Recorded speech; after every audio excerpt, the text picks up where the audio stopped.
The entire Sleeping thing tonight. is whether or not you are afraid of Brooklyn and the likelihood that you end up playing them or not.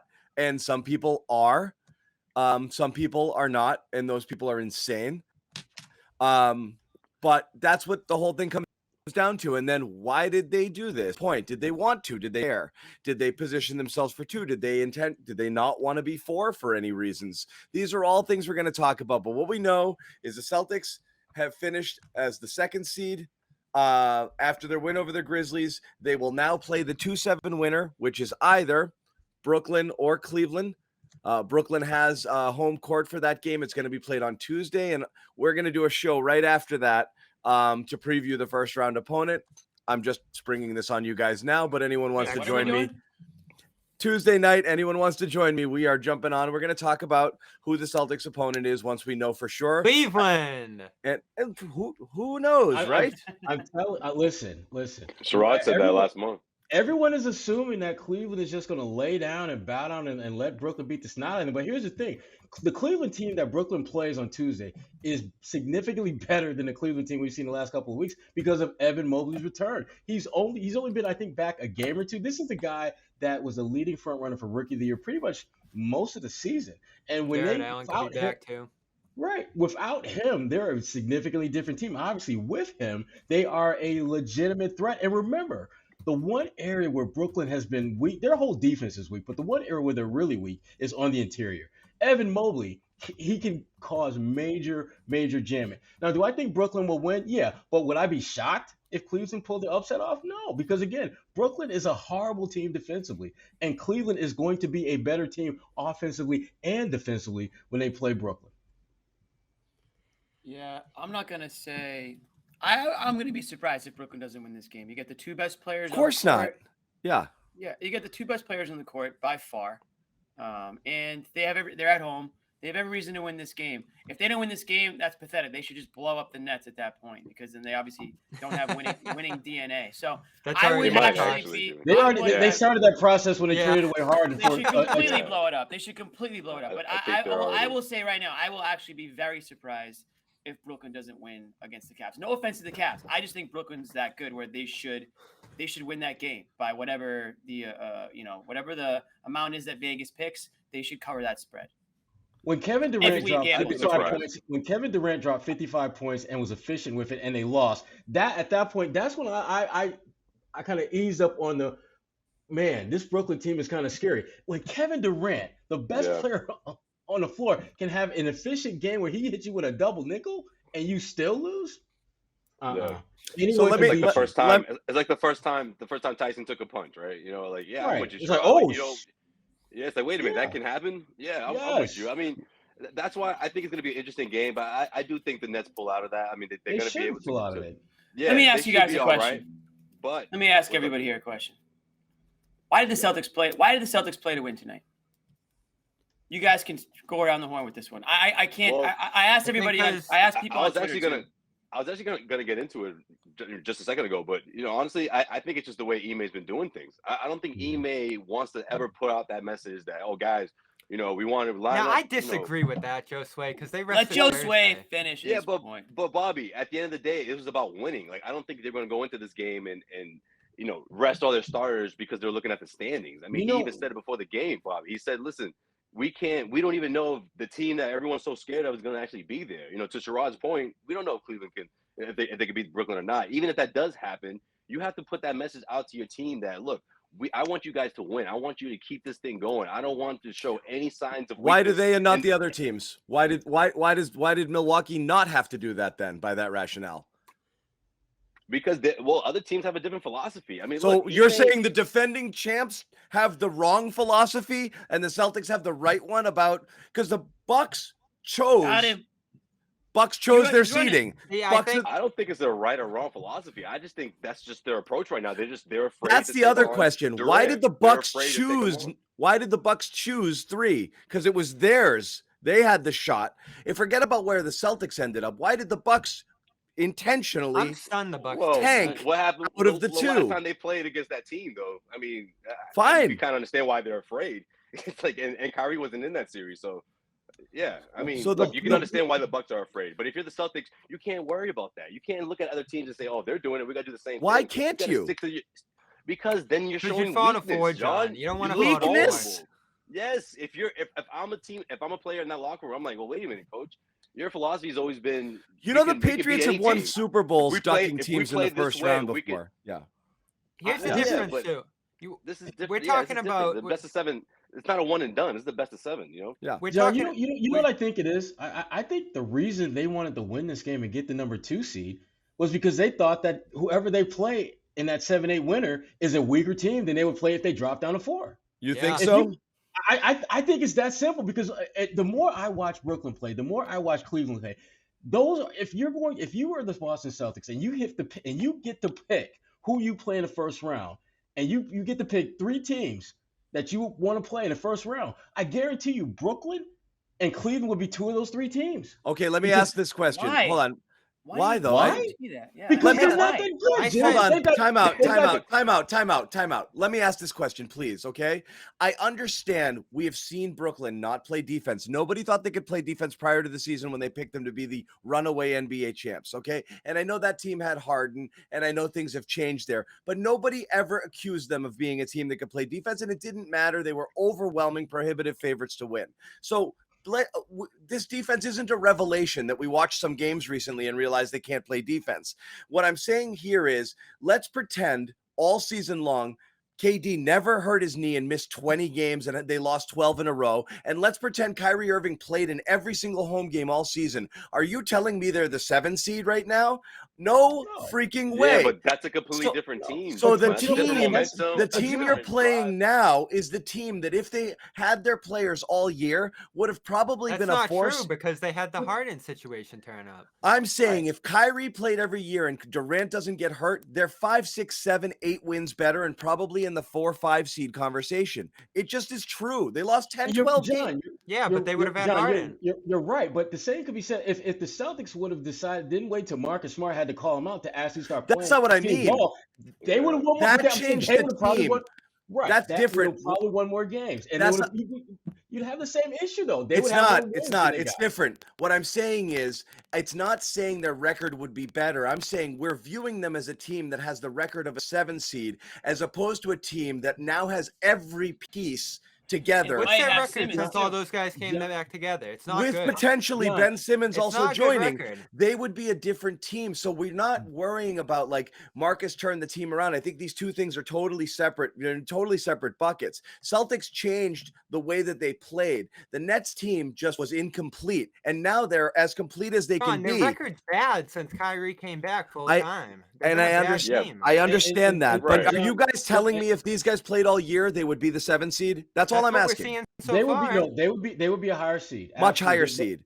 But the problem that we're seeing, John, is that I agree. We all agree that this team from day one was going to be bad defensively. But when you watch them now, they're worse than we thought.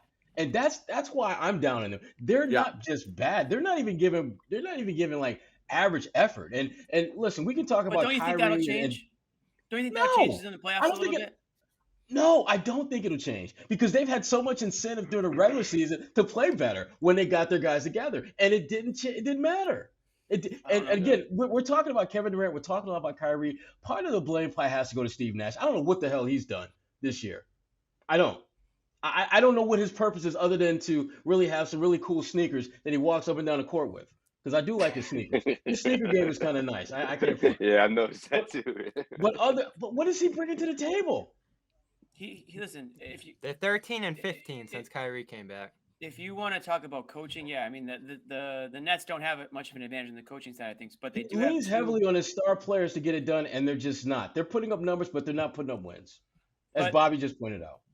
They're putting up numbers. 5 and and they're not, 5 and but- 4 since but Kyrie they came but back they knew that full-time. I know, guys. They Again, knew they were going to be in the play. They knew. Listen, But that's they're- your I point, think they're John. You're saying confident they enough. would have been a menace if they had the full unit. So you- And they you- had you- opportunities to play their so way you out of believe the they'd be play-in. worse. You're saying they'd be worse if those guys played all year They'd be because 500-ish because with they're this group.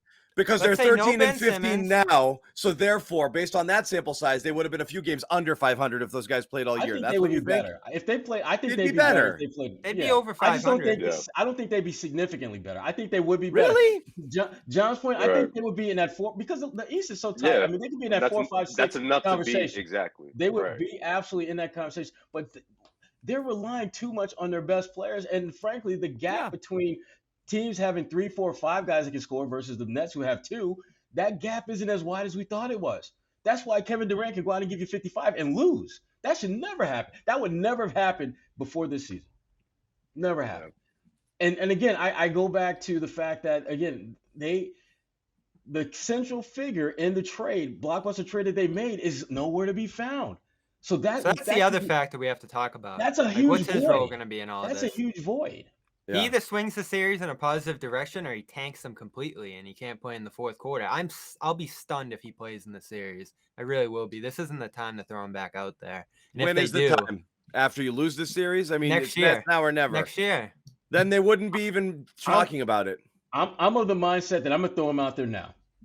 We have nothing to lose. You're talking about a team that can't defend, and you have the best defender in the NBA or one of them, and literally all you're worried about is stopping 2 of the most explosive wings in the playoffs right now in Tatum and Brown. You have no one who can do it, and you're going to just let that guy sit on the bench because of chemistry? No, you're going to get out there and be like, follow that guy around. It's more than chemistry. Is he in shape? Is he ready to roll? Even if you get 20 minutes of it, it's better than the alternative. Whatever he can give you is more than anyone else on your team could give you as from a defensive. And plus, you got rid of James Johnson, which I'm not really understanding that because he was your best multi-positional defender. So to me, it makes even more sense to play Ben because you've already gotten rid of the one. And that might be a signal that he's coming back. It could be. Yeah, it may be. It may be. Again, I'll just ask this: the last time these two teams played, the Celtics had everyone.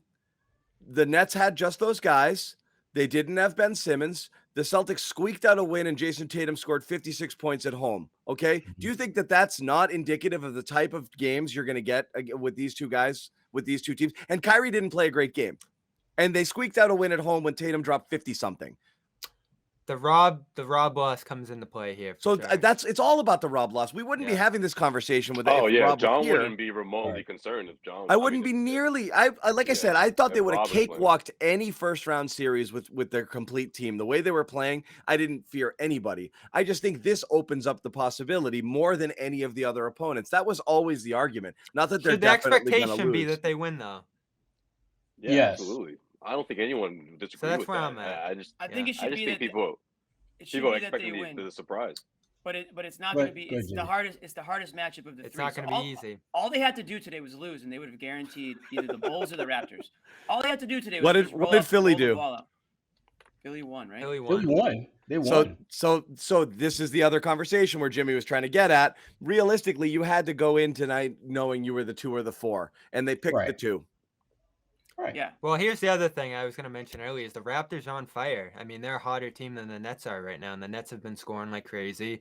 I know you guys don't believe it, but I would have had the Raptors over the Celtics in a series between those two teams. What? So, I do believe it, Bobby. I don't believe that. I think you would have actually picked that if it happened. I would have. You know, I think they had the length, the defenders, the disruptiveness to make Boston stagnant. Brooklyn doesn't have that. And listen, I know that I get it, Bobby, but the Celtics did literally. But think of how easy almost beat them. Almost beat them down 4 starters. If you're gonna build that route, in Toronto, in a game Toronto wanted to win. You got to lead with Jalen. The possibility of him not being able to play in Toronto. That's the other thing. That would be like the top of the list. I'm surprised you didn't lead with that. But no, it's hand in hand. I mean, they're top 5 team over the last month or so here too. Like they're not the Celtics aren't. Yeah, the Celtics are there too. So why are you taking the Raptors if the Celtics have home court advantage? Because of Brown, the Brown situation. Now, if he's available for all 7 games, so that's what it comes down to. Is the Celtics made a lot of these decisions today? It seems like because it sounds like Jaylen Brown wouldn't be able to play in Toronto. Otherwise, they probably roll the ball out there and don't try to win this game. Teams do position themselves for matchups. Teams do position themselves for certain matchups. They do. Even on the Jason Tatum, the Jason Tatum podcast, when he was on with JJ Redick, both Tatum and Redick talked about teams that were positioning themselves in a specific year. I think might have been last year or the year before. Last year, everyone was trying to get to the 4, right? To play Dallas, was it? Utah. So what did the Bucks do today? They rolled the ball out there and they said, "Yo, we'll take the Bulls or the Raptors. We're fine with either of those teams. We murdered the Bulls this year. We'll figure it out against the Raptors." They didn't play well against the Raptors for whatever reasons this year. But I think they honestly said, would rather just play one of those two teams and worry about home court advantage. The Celtics, probably the same thing, said, listen, we probably don't want to go to Toronto, so we're gonna just play to win the game. And if it's Brooklyn, fine, we're gonna have to play Brooklyn, I guess. Otherwise, I don't know why they wouldn't rather just play a worse team.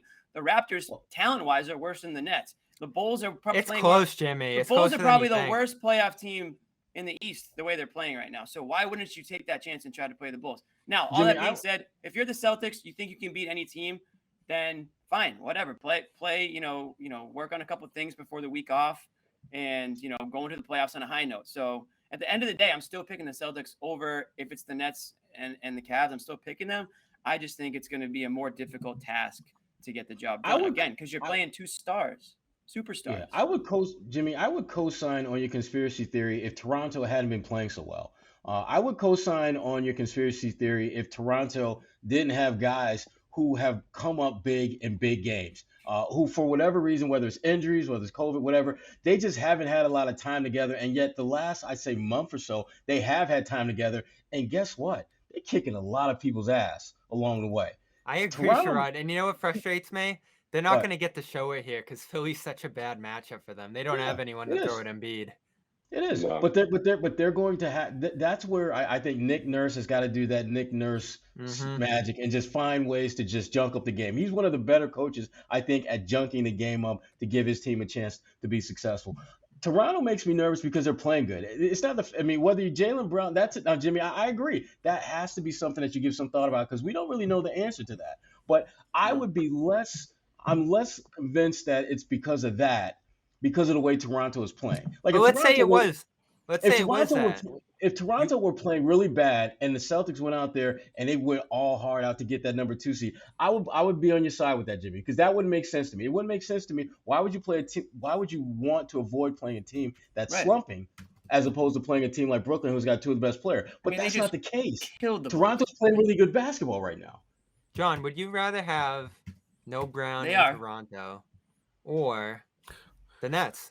Look, that's the thing. The zillion-dollar question will never fully get answered. What would have they been missing if they played Toronto? I think you're going Nets, no question about it. I think full squad, if they know everyone was ready to play against Toronto, and there have been some indications maybe that was going to be the case, it still was murky. But if they knew, I would think Toronto would be the better matchup. That's who you want to play.